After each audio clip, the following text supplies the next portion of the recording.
Well, good morning. It's me, Kenny Polcari. I am your host of the party, and today is Thursday, August 24th, 2023. And oh boy, is there so much to talk about. But by now, you know the big news, right? All about Nvidia. But anyway, look, stocks rose yesterday as we awaited the Nvidia results. Investors remaining on the edge of their seats, right? The market action revealing what we all knew, that Jensen Huang was not going to disappoint. And then at 4:30, Nvidia absolutely blows the roof off the house, and they prepare to blow it off again in only 3 months. Anything tech related surging, which is really almost everything. Treasury prices rose, sending yields lower. The dollar ends up lower, and gold ends higher. Oil down as they reinforce the weak manufacturing narrative now happening around the world. And what are we having for dinner tonight? Well, after the Nvidia results, we're having the champagne chicken cutlets. Delicious and so easy to make. Okay, look. Yesterday during the day, stocks rose. Treasury yields fell. Gold rose, the dollar fell, and oil fell, all as the world awaited the Nvidia results. The Dow up 185 points, or 0.6. The S&P up 40 points, or 1.1%. The Nasdaq up 215 points, 1.5%. The Russell gained 20 points, or 1%, while the transport surged ahead by 175 points, adding 1.1% to that index. Anything tech-related, which is really every sector, led the way higher as the world awaited the Nvidia report, right? But we saw strength across the board. The XLK up 1.8%, semis up 2%, disruptive tech up 2.5%, cybersecurity up 1.3%, communications up 1.6%, robotics and automation up 2%, AI up 4%, and the growth trade, the SPYG, was up 1.2%. And the Magnificent Seven, right? The ones that had given back double digits over the past few weeks, well, they found plenty of buyers. Apple up 2.2%, Microsoft up 1.5%, Amazon up 1%, Google up 2.7%, Meta up 2.3%, and Nvidia up 3% during the day, and they took it up another 8% after the bell. And Tesla rose by 1.5%. But like I said, everything except energy saw gains, right? Industrials up 1%, financials up 1%, real estate up 1.5%, consumer discretionary up 0.8%, staples up 0.6%, utilities up 0.4%, and healthcare was up 0.3%. So overall, it was a good day. Energy, like I said, was the loser, right? XLE was down a quarter of a percent as they continued to slam oil over the usual arguments. Nothing new. Coal and natural gas names also under pressure. BTU down 2%, Cracker down 3.4%, Arch Coal down 1%. But other than energy, if you're in the game, you had an up day, and that's always good. On the economic front, we got more economic news. Mortgage apps fell by 4.2%. Manufacturing fell to 47, 2 points below the expected 49, and deeper into contractionary territory. Services PMI, well, that fell too, coming in at 51. 1 point below the expectation, and while it's still in expansionary territory, it is about to slam into contractionary territory, right? Defined by anything sub 50. All while new home sales did what? They rose by 4.4%. But remember what I told you yesterday. Home builders can doll it up. They can upgrade your kitchen. They can upgrade your bath. They can offer you a better rate because they own the financing company. They control the whole process from breaking ground to delivering the finished home to offering the financing to get it done. And unlike a bank that is tightening their lending standards, home builders want to give you the money because they want to sell the house. And so what do? Right? Which is why existing home sales are plunging and new home sales are rising. And the home builders, the XHB, rose by 2% yesterday on the back of that very exciting new home sales data point, right? And the algos, which have been in sell mode now for a couple of weeks, suddenly decided that we had gotten a bit oversold, right, into an oversold position on the indexes, all of them having pierced their short-term trend lines in only 2 weeks. Right? Treasury yields that spiked to 16-year highs were cited as the one and only reason that caused the latest move. Now, look, we needed to see a pullback. You and I know that it was necessary, but it was also swift. So what happens? The big brokers and the wholesalers, they had to change the narrative. They floated the idea of a rate pause. Again, it's like what they do when they want oil to go lower, right? They pull out the weak China story. And so yesterday, the algos think that the Fed is about to pause and that JJ is going to announce his pause on Friday at Jackson Hole. To which I say, really? What has really changed? In fact, nothing. Inflation today feels worse than it even did a year ago. And why is that? Because we're exhausted. And remember, prices are still rising by 4% on top of the increases that we saw since the beginning of April of 2021 when it all started, as the CPI rocketed higher, peaking out at 9.4%. So there's no relief yet. And the consumer is growing weary. And yes, the eco data is mixed, but the fact is it is still hot in the kitchen. Then the clock ticked and you could hear the pin drop. As my friend Dan Ives, senior equity analyst at Wedbush, puts it, the entire tech sector and overall market was waiting for Nvidia, with this being the purest and best barometer for artificial intelligence demand, and the results and guidance were a drop the mic moment that will have a ripple effect to the tech space for the rest of the year. And Dan could not be more right. Nvidia crushed it. Absolutely crushed it. Earnings per share of $2.70 versus the expected $2.07, which is a 30% beat on the estimate, and even better than the whisper number of $2.20. Revenue jumped by 101% to $13.5 billion, 22% greater than the estimate of $11 billion. Profit soared ninefold to $6.2 billion. Now, what did I tell you yesterday? I said the company would guide analysts to a number that would leave them plenty of room to crush it, and that's what happened. Right? Now the stock closed at 471.12, up 14 points or 3.3% at the New York on NASDAQ. And then the news hit the tape at 425 and bam, straight up, right up through that big round number 500, trading as high as $515 a share, up an additional 8.25%. And as usual, analysts on the street are now raising their price targets, with some going as high as $1,100 a share. And after Jensen Huang gave us the old news, and I say old because he gave us the news that already happened, he told us about the new news, right? The forward guidance. And he expects revenue to climb even more this current quarter, saying that sales in the 3 months ending in October will be about $16 billion, which really means they're going to be about $18 billion. In the end, Jensen gave us that CEO of the Year presentation and reminded us that investors continue to salivate over anything AI, which means that they will salivate over anything that Nvidia touches, and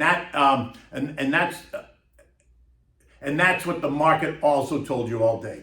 I told you that no one believed that Jensen Huang was going to disappoint. And like I said yesterday, the C-suite has had plenty of time to prepare street analysts and strategists. They've had plenty of time to speak to the likes of Goldman, right? Wink, wink, and suggest that business was okay. They left enough room in the estimate to make sure that they beat it by a wide margin. So it was 30% wide enough. That's why it looks even better, right? Because it's a beat by 30%. In the end, it is what it is. And AI will continue to be the driver for an Nvidia, period, full stop. Investors also took the competition up as well, right? AMD rose 3.5% during the day and another 2.9% after the bell. AMD is also rumored to be releasing a competitive chip to NVIDIA's in the late fall. AMD is up 66% year to date. Broadcom up 2.4% during the day, up another 2% in the pre-market. It's up 56% year to date. Intel up 3% during the day, and they took it up another 0.2% this morning. It's up 22% year to date, and ASML up 1.4% during the day is up another 1.3% in the pre-market. Now look, we did see treasuries rise in price, right? And that sent yields just a bit lower. And remember, falling yields on the long end suggest lower borrowing costs. Well, yields are going to have to fall a whole lot more because to get borrowing costs to go lower, because mortgages are at 7.5%, auto loans at 9%, used car loans at 14%, revolving credit card loans at plus 30%. But the decline in yield speaks directly to the JJ gonna pause narrative, right? Because the whole reason they spiked higher is because JJ and the Fed are expected to stay hawkish and then keep rates higher for longer. But the narrative changed yesterday, at least. I think it's a head fake. The 2-year ended the day yielding 4.96. That's down from 5.1. The 10-year lost 14 basis points to end the day yielding 4.19, which is down from 4.335 only 3 days ago. The shorter duration bills at 3 and 6 months are still yielding 5.4 and 5.5%, and that makes sense because rates are not going down anytime soon in that short duration.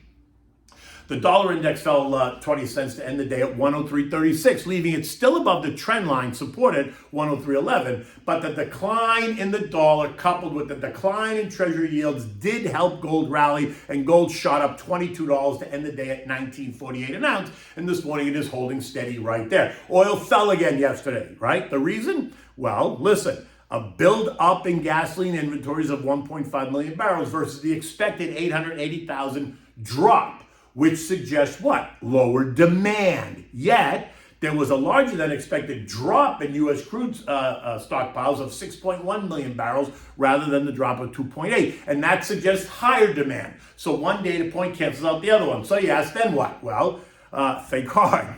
They dragged out the weak manufacturing data that is now coming from China, the Eurozone, and U.S., something I am not subscribing to. I'm just not getting dragged down that hole. The recent sell-off, driven by the weak China narrative, has taken oil down 7% from 2 weeks ago, but it remains still above all three trend lines. And don't forget, the charts did produce a golden cross on August 14th. That's when the short-term trend line pierces up and through the long-term trend line from, going upwards, which usually means higher prices ahead. And don't forget, the Saudis and the Russians can always tweak supply by cutting production, which they're going to do if oil moves back towards the $70 level, because 80 is the sweet number for the Saudis. And U.S. futures are mixed this morning. Dow down 80, right? There's negative Boeing news. That stock's down 2% in the pre-market, and it's a big Dow name. The S&P's up 18, the Nasdaq's up 175. That's more Nvidia excitement, and the Russell's down 3. Asian markets ended the day higher. Some central banks, South Korea, right, they kept their rates unchanged at 3.5%, while a bounce off the recent weakness gave stocks a lift. European trading is also off to a good start. Markets across the Eurozone up between 0.25% and 0.5%. A pullback in European bond yields is also helping to support that move. And the excitement around Nvidia earnings is making tech investors in the Eurozone also very happy. The S&P ended the day at 4436, up 48 points. We are in the final trading days of August, and today begins the Jackson Hole boondoggle. And like I said, yesterday they tried to spin that JJ's going to sound more dovish versus hawkish narrative. And we are about to find out when he speaks tomorrow morning. Again, just 7 days ago, the FOMC revealed that the majority of the committee is worried about rising inflation becoming more entrenched. And that confirmed JJ's hawkish tone. So does anyone really expect him to suddenly flip that narrative on its head tomorrow? It's unlikely. But most likely, he's going to do the same that he's always done. He's going to remain hawkish while leaving the door wide open to reconsider. And that's not new. He has been playing on both sides of the fence for months now. He has always said that he is data dependent. And for that now, he remains hawkish. But it could become dovish if the data suggests so, right? Just right now, I don't believe the data is suggesting that just yet. Although you will find some that are going to argue the opposite side of that, right? Thus the confusion. My gut says we're still going to a 6% terminal rate before this ends, which is up another 50 basis points at some point. Now look, we remain in the 42.90, 44.50 trading range, right? That's support and resistance. Again, get comfortable with being uncomfortable and focus on the long game, right? Because remember, it is the long game that we're playing. Reach out and discuss it. I'm always happy to engage. Feel free to reach out. Oh, and by the way, guess who got killed yesterday in a plane crash? Yevgeny Prigozhin, whatever his name is, right? Remember him? Yeah, Vlad strikes again. Yeah, the plane just happened to crash when the guy's on board. Yeah, okay. Oh, you can't even make this stuff up. Okay, so what are we having for dinner tonight? We're having a chicken breast and a champagne cream just to celebrate what we heard from Nvidia yesterday, right? They had such great earnings, and it is time to celebrate. So we're going to break out the champagne. Now, this is a classic dish. It's easy to prepare. It presents beautifully on the plate on a bed of sauteed spinach, and it's going to leave your guests wondering, how did you do it? Okay, so we're going to start with the skinless, boneless, pounded chicken breast, right? Dredged in seasoned flour, right? Salt and pepper. And after you've dredged them in the flour, just dust them off a little bit and set them aside. Now, heat up a big saute pan, right? Put in about 3/4 stick of butter, add a splash of olive oil in the large saute pan. Turn the heat up when it's almost sizzling yet not burning. You're going to add the breasts and saute them for maybe 4 to 5 minutes. Then you're going to flip them over. on the other side. Once you flip them over, you're going to add 1.5 cups of champagne and then let them sit in there and saute for another 10 minutes or so as the champagne kind of boils away. The alcohol in the champagne boil away a little bit. Then after that, you're going to add 3/4 cup of heavy cream. You can use light if you must, but heavy's better. You're going to add the chopped Italian parsley and a bit of rosemary powder and continue cooking until it all gets nice and thick. While this is cooking, you're going to saute some fresh spinach and garlic and oil in a separate pan. And when it's done, you're going to make a bed of spinach on each plate. When the chicken is done, you're going to transfer the chicken breast to the individual plates on top of the bed of spinach, and then you're going to top it with the champagne cream sauce. You're going to serve this with a nice mixed green salad, garnished with cherry tomatoes, onions, cucumbers, dressed in a champagne vinaigrette. Right? That will finish off this meal. You're going to choose a lighter bodied red or even a chilled white to complete this presentation. I would go with a red. I'd go like with a Pinot Noir or even a Chianti, right? Which is kind of a lighter red wine. It's always good. It's always a fan favorite, and it always works well with this dish. In any event, it's another beautiful day here in southern Florida, so we're looking forward to that. Until tomorrow, take good care.